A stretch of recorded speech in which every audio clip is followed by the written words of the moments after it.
Magandang araw sa lahat ng mga Pilipino sa mang sulok ng mundo, Luzon, Visayas at Mindanao. Ito ang Kabirada Lance Channel at ako si Lance. Para sa hindi pa nakapag-subscribe, paki-subscribe naman at paki-like and share. At kung meron kayong masasabi sa video ito, paki-comment at pag-usapan natin sa comment section para naman tayo magsama-sama panghabang buhay. Paki-hit ng notification bell at tayo magsama-sama forever. Okay, nandito na ang balita. Alright mga kababayan, mga kabirada, ito na naman tayo. Congressman Marcolita pupunta bukas, Lunes, sa kanyang mga kasamahan dyan na maghihiring dyan sa Kamara. At kanyang sinabi dito sa mga vlogger at mga reporter na kailangan niyang pagsabihan ng kanyang mga kasamahan na wala silang jurisdiction dyan sa mga ginawang hearing, lalong-lalo na dyan sa OBP confidential funds, dahil hindi trabaho nila ang mag-audit. At sinabi ni Marcolita na sana hindi siya saktan doon, hindi siya aawayin, at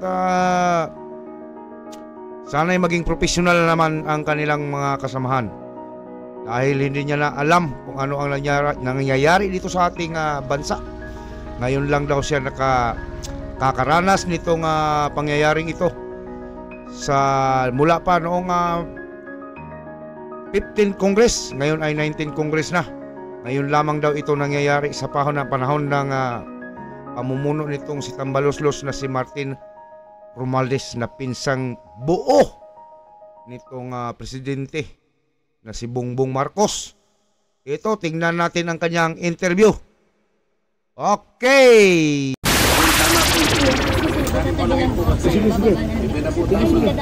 Yung processes and procedures so far taken by the House of Representatives are highly irregular.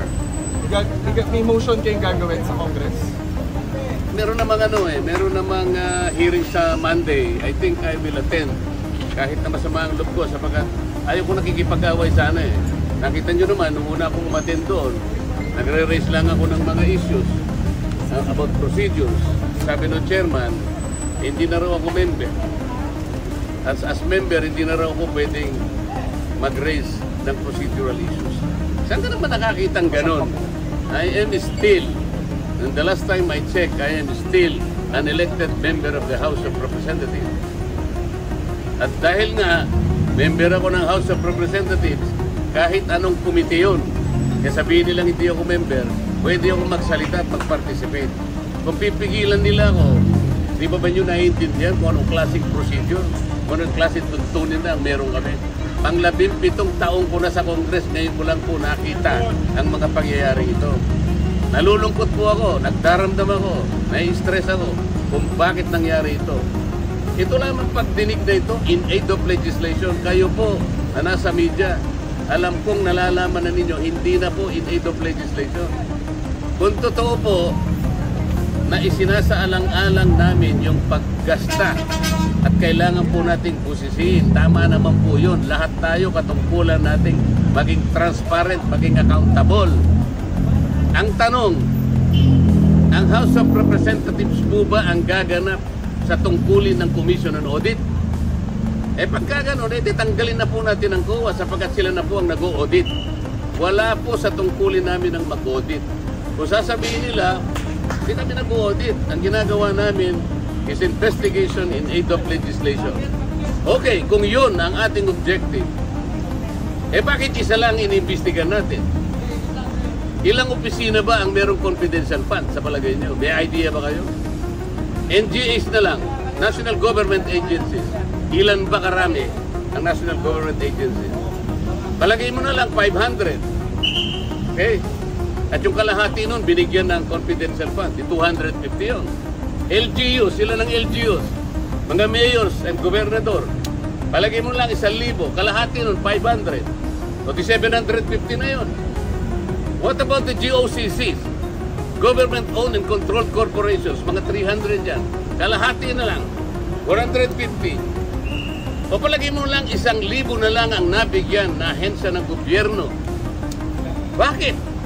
Bakit Office of the Vice President lang? Wala pong nagtataka sa atin kung bakit ang pinipilit na isolate lang, ang pinipilit na gisain lang, Office of the Vice President. At saka yung DepEd na kung saan ay naglingkod siya bilang secretary. Paano po yung iba? In aid of legislation po ba ito? O in aid of persecution? Kaya yun na pong mag-conclude eh. Ang linaw po nito eh. Hindi na po tayo dapat gumamit ng calculator eh. Wala na pong computer na. Hindi nyo pa kayang i-memorize ito. Why are we isolating the Office of the Vice President? Kung confidential pa. Ano po ba yung Commission on Audit? Ito po ay independent constitutional body. Bakit kami po ang gumagawa? Tanungin po natin. Sa Lunes po, ako po ay mag-a-attend ng hearing po. Ipagpapatuloy po yata ang pagdinig tungkol sa bagay na ito. Pipilitin kong pumunta ron. Sana po'y walang mga away. Sana po'y maging sensible. Sana po ipakita nila the better arguments. Wala na po sanang agawan ng hopya para tayong lahat po ay masaya. Para lahat makinabang po ang taong bayan. Ibig ko sabihin, sensible questioning, sensible arguments, wala na po kasi yung quality of debates eh. Wala na po eh. Noon po, yung unang pasok po sa Congress, napaka-maingat namin kasi pag-address sa bawat isa sa amin. The Honorable Gentleman from Bohol, na ganun kami. The distinguished Congresswoman from Leyte. Eh ngayon po hindi. Duduruin ka pa eh. Sabi pa ng ito. Sasama pa yung panlalaki ng mata. Are you rebuking this committee? Nakita po kayo ng ganun. Nakakita na po kayo ng ganun. Ngayon ko lang po nakita, ewan ko po sa inyo, sa dami po ninyo, kung hindi po nyo nakikita ang nangyayari. Hindi po namin trabaho ang mag-audit. Yun pong audit observation memo o kaya notice of disallowance. By their very nature, ito po'y confidential. Confidential po eh. Bakit po ang House of Representatives kukunin nila po yung mga dokumento at sila mismo ang gagawa ng gawain ng COA? Ang ibig bang sabihin, gagawa po ba sila ng batas para i-abolish na po ang COA? Hindi po nila magagawa yun. Para ma-abolish mo ang COA, i-amend mo yung saligang batas. Nakakaintindihan po tayo. So, tanong po, ako na lang po nagsasalita. Tanong po. So yun ang mga paniniwala ng ating butihing congressman na si Congressman Marcoleta. At kung may masasabi man kayo dito sa video ito, lagay naman ng inyong mga comment dyan sa ibaba.